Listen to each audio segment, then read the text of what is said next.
Hello there. Could you tell us your name and maybe a little bit about yourself?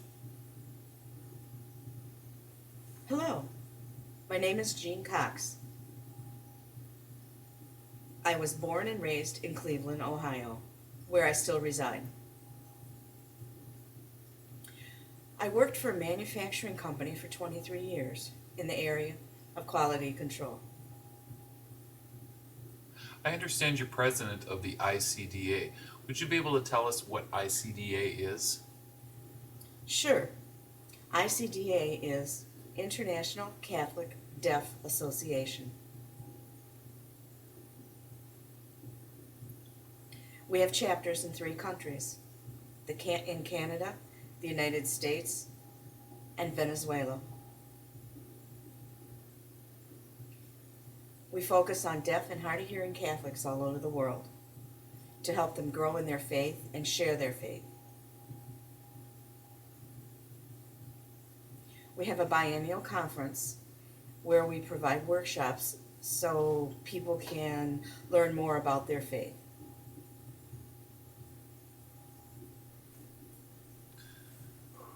How long have you been involved in the ICDA and what made you get started?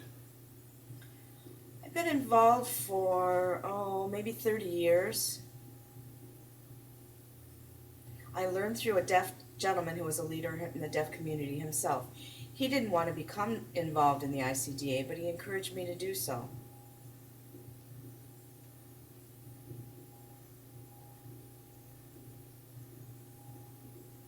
I wanted to serve people. I didn't serve because I had to, I served because I wanted to. And I wanted to build my relationship with the people and serve God. So that's what I've been doing.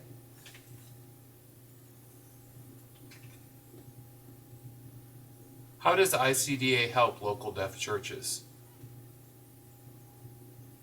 The ICDA has a community all over the world. And you know, deaf people are isolated. They live quite a ways from each other.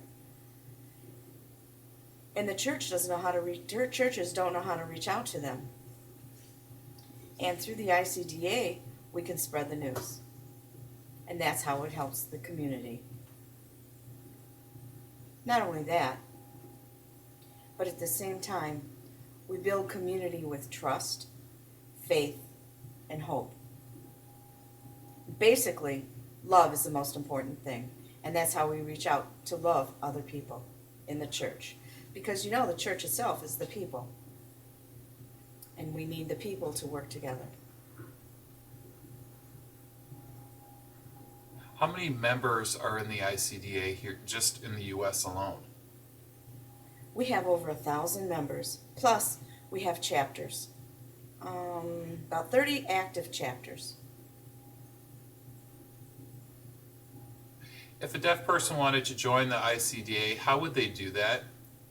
And also, if there's a deaf Catholic church that wanted to set up a local chapter, how would they go about doing that? To become a member, a person could contact the local chapter and join there. If there's no chapter there, then they could go to www.icda.org,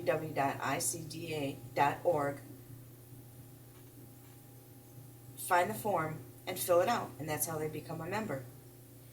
Now, if a deaf community wants to set up a chapter, first of all, they have to have 10 or more members that really want to join.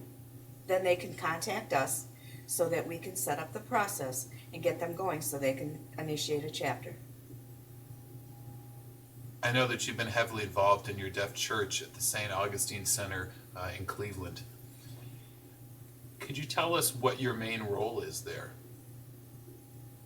My role is varied. I have not only one, I have many.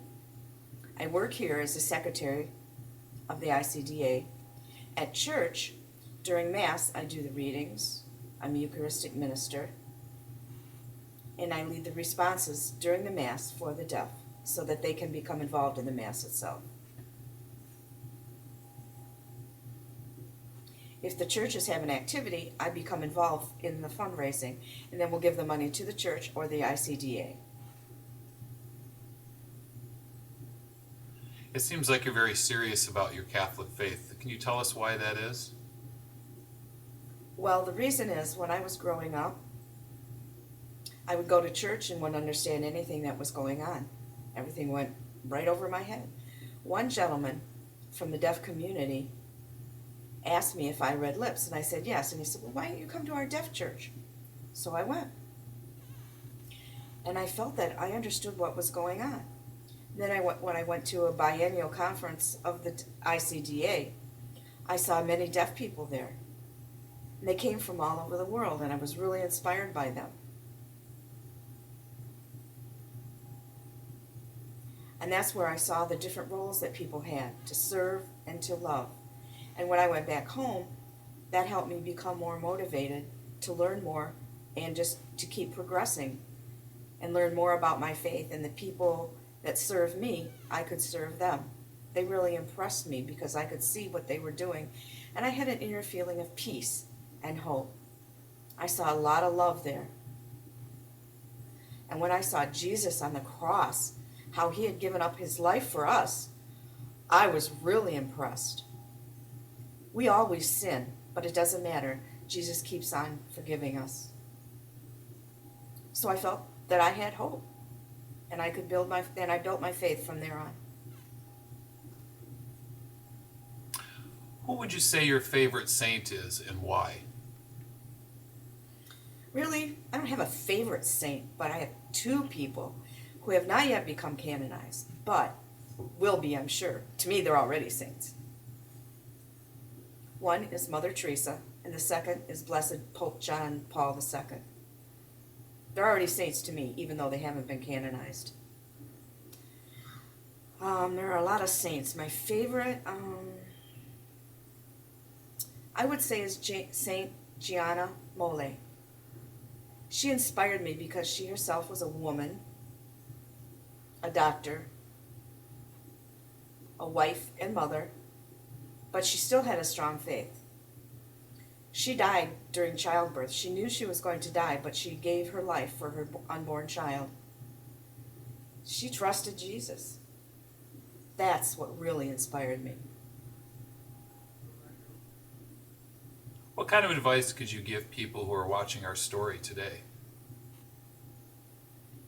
Go to Mass regularly, every Sunday.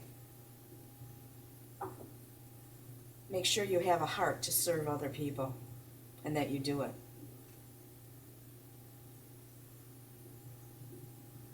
And thirdly, God gives us gifts. We need to use them wisely and share those gifts with other people. I really appreciate you taking the time to be here with us today. Thank you. Thank you for inviting me.